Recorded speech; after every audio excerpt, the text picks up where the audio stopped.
Lama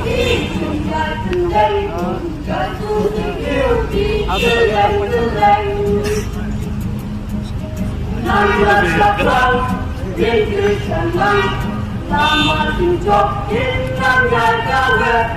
Ublay menang lagi kuya kiki Tanpa diplay say lagi song Untuk dari kunakat tinggi Alun tiga jalan yani Maadang nilat Pasayang warga Jika dan tampan Yokin timpan Nang jacakam Nimtu syaman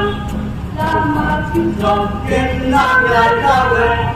Ublay menang lagi kuya kiki Tanpa diplay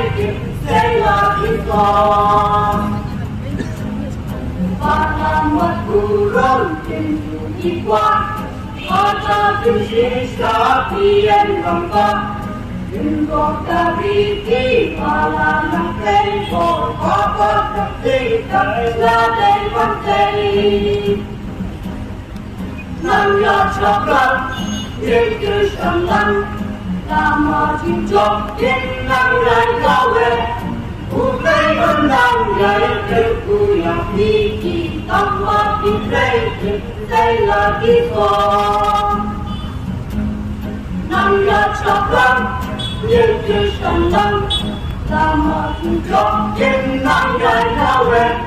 Ublay menang Yaitu kuya kiki Tanpa diplay say lagi kong Ublay siya ibarra